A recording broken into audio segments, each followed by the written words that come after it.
Now let me ask you just about the goals of social media in general. I mean, everybody builds friends or contacts. Right. Is the idea that you become friends with potential customers, people out there, and then ultimately you become friends with their friends and their friends' friends and their friends' friends, and this thing just multiplies exponentially? Is that the way this works, or the way you see this working? Well, overall, social media builds customer relationships and customer trust over time, and that's something that that's sort of the reality of the situation. Engaging in social media, and if I go out tomorrow and start a Facebook page or whatever, it's not going to make sweeping changes overnight. Okay, it's a marathon. It's not a sprint, and you have to kind of keep at it and keep going with it over time. That's when you'll start seeing results. The thing that Brian, and of course Brian speaks to this very often in sales training, you're building that kind of trusted relationship, that kind of trusted advisor relationship that people really crave. They really look for that nowadays when they're making a considered purchase decision like floor covering. So that's kind of the beauty of it. Okay.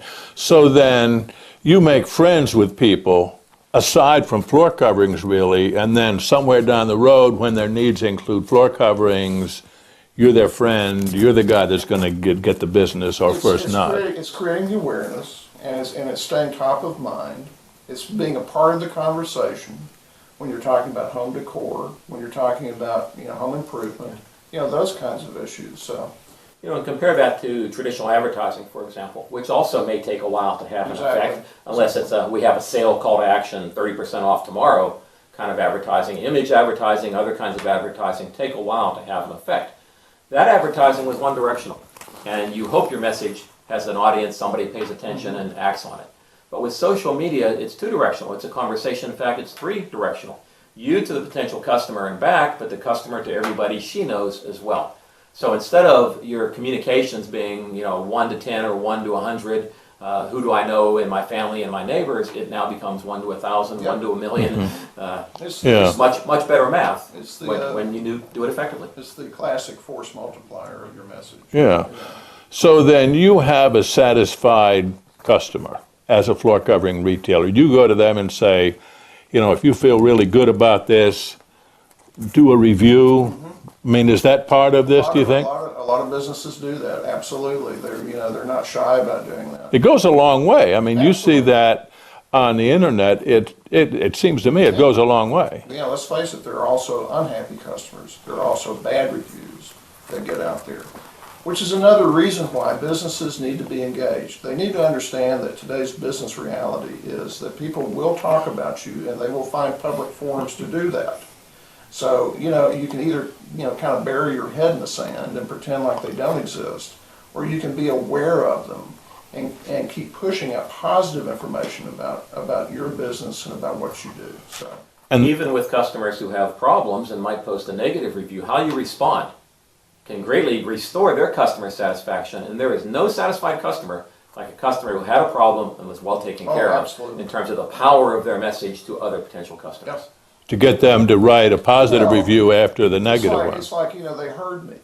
What was interesting, a few years ago when Twitter was just, really kind of, getting started, you would see stories on the news shows about, a complaint. I remember hearing one about someone complaining about the baggage service for Frontier Airlines or something like that. And because Frontier Airlines was monitoring that, they picked right up on it and answered it immediately. The customer was blown away by that.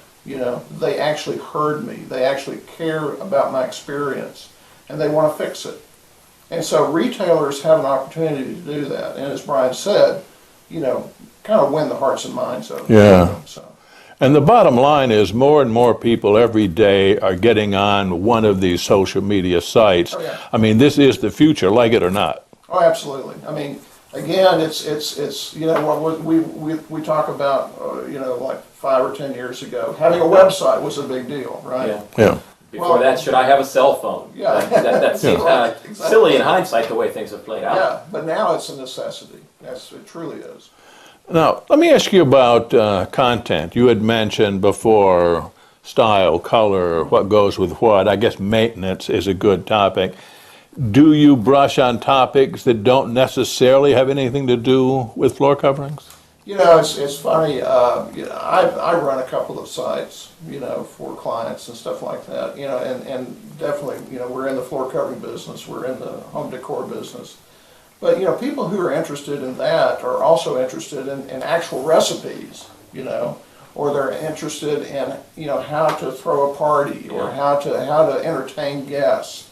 You know, yes, so the answer is yes. I mean, you know, depending on the platform and depending on, you know, how you're kind of running your social media profile, then the answer is yes. I mean, you know, it's a conversation. I mean, you don't go into every party, every situation and talk about what it is you do, Dave. You know, I do. Well, you know, it'd be kind of dull, wouldn't you? It's a fundamental principle of communications that you go where the interest and the energy of the audience are. Right. You know, if you have somebody over to your house for a party and you want to talk about football and they want to talk about decorating, you're not going to have much of a conversation. Right. Unless you say, let's talk about decorating for a while. Well, with social media, you can find out what the customer wants to talk about. And you can deliver value and influence them and the rest of their network by meeting their needs, whatever their interests lie. But the point is well taken, though, and really the mantra in the medium is content is king. So that's understandably that's kind of a stumbling block for a lot of businesses because they don't have this depth of staff. They don't have a writer on staff. They don't, for them to generate original content it can be a challenge. So, and we're going to talk about ways that they can help with that. They can do that because it's a reality. I mean, you got a business to run, right? I mean, and some people, really don't want to sit down and write a 600-word blog. I mean, I get that. We understand that. So, which brings us back to the social media recipe swap situation. Given all that, what are the nuts and bolts? Right. How do I get started? How did you get started? What did it take? What were your experiences? What stumbling blocks did you have that I might be able to avoid? On and on. That's the recipe swap. Yeah. I talked to a retailer last week who had a part-timer on staff whose job it was to come up with these ideas and actually write them. And I think that's probably growing in popularity, that whole idea. We've heard those same stories too, yeah. Now, let me ask you one thing about just priorities. A lot of retailers, I'm told, don't really keep their websites up to date. Oh, yeah. They don't check leads that they come in. They don't answer their email, according to some of the comments that I've heard. Is it important that you do that first before you launch into social media and trying to get that going? In my opinion, yeah. I mean, the website is, if you look at it like almost like a wheel, your website is really the hub of your online activity. It's the base. It's the anchor. From that comes the spokes to all of your social media platforms. So yeah, if you don't have the foundation of your social presence, or your online presence, working and up to date, then you're not going to have a very good program. Yeah. And the other thing too that you need to keep in mind is, and we're all creatures of habit. We all expect now to be responded to. If we leave a question on the website or on one of the platforms, we expect an answer statistically within 48 hours. If not, you're written off. You don't care about me. You're not taking care of business and so forth. I mean, that's the hard facts of it. So. And there comes the negative review that you now have to try to deal with. Yeah. I sent them a question. They didn't bother responding. Yeah, exactly. Yeah.